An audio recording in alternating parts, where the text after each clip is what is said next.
వాక్యం చెప్తుంది 31వ కీర్తన 5వ వచనం, ఆయన కోపము నిమిషం మాత్రముండును, ఆయన దయ ఆయుష్కాలమంతయు నిలుచును. సాయంకాలమున ఏడ్పు వచ్చి రాత్రంతా ఉండినను. సాయంత్రం ఏడ్పు స్టార్ట్ అయింది, రాత్రంతా ఏడుస్తూనే ఉన్నాడు.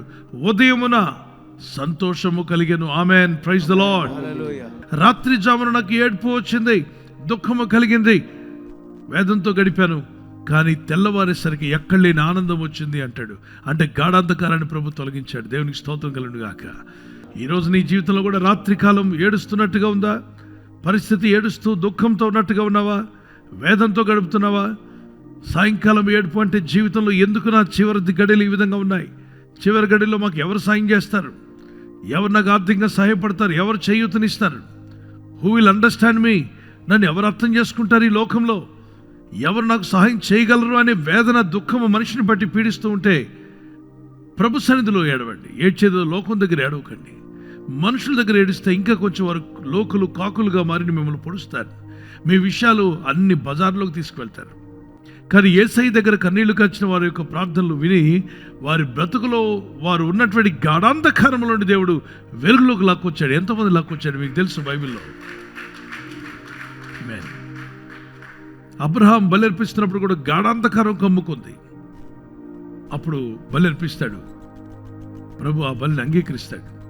అంటే 450 సంవత్సరాలు చీకట్లకు వెళ్ళబోతున్నారు ఇశ్రాయేలీయులు, బాధలు అనుభవిస్తారు. తర్వాత విడుదల నేను ఇస్తాను, విడుదల నేను ఇవ్వబోతున్నాను నీ పిల్లలకి అంటున్నాడు దేవుడు. కాబట్టి దేవుని బిడ్డలారా తప్పక విడుదల ఇస్తాడు. జీవితం గాఢాంధకారం అయితే భయపడుతూ కృంగిపోకండి, విశ్వాసం ఉంచండి.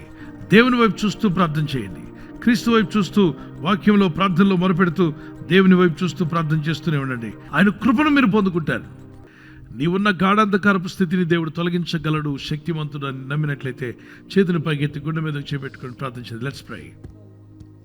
Father, I may travel through the shadow of the death, the valley of the death, but still you will save me, you will protect me, O God. ప్రభువా, గాఢాంధకారపు లోయలో మేము సంచరించిన మమ్మల్ని కాపాడే దేవుడు, మమ్మల్ని సంరక్షించే దేవుడు నా తండ్రి. Maybe darkness may come around me, but there is a sun, Jesus Christ, the righteous sun will shine upon my life. ప్రభువా, చీకటి మా చుట్టూ ఆవరించిన నీతి సూర్యుడైన యేసయ్య నీ వెలుగును మా మీద ప్రకాశింపచేస్తున్నారు. When dark clouds come around us, we still know there is a bright sun behind the dark clouds.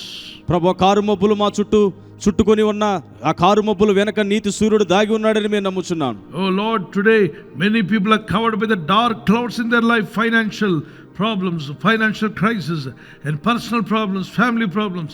So many problems covered them like dark clouds around them, Father.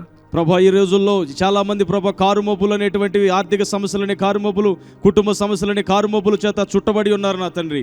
If anybody is surrounded by dark clouds of problems and sufferings and difficulties and confusion in their life, Lord Jesus, I pray for your sons and your daughters, set them free.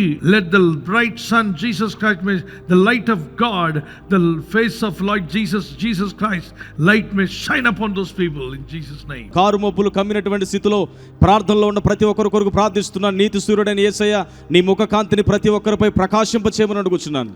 ఈ రాత్రి నెమ్మదితో పండుకొని సురక్షితంగా కాపాడబడినట్లుగా నీ అగ్ని కంచి వేసి మమ్మల్ని కాపాడండి. మీ చిత్తములో కొనసాగే కృప అందరికీ దయచేయమని యేసుక్రీస్తు ప్రశస్త నామములో వీరందరికీ చక్కని నిద్ర దయచేసి తెల్లవారు లేచి కృపను మాకిమ్మని క్రీస్తు యేసు నామములో అడిగి వేడుకుంటున్నామా పరలోక తండ్రి. ఆమేన్, ఆమేన్. ఈ వాగ్దానాన్ని మీతోనే ఉంచుకోకుండా లైక్ చేయండి, షేర్ చేయండి. అనేకులు ఈ యొక్క ఛానల్ సబ్స్క్రైబ్ చేసుకోమని తెలియపరచండి. సబ్స్క్రైబ్ చేయని వారు కూడా సబ్స్క్రైబ్ చేయండి. Good night. God bless you.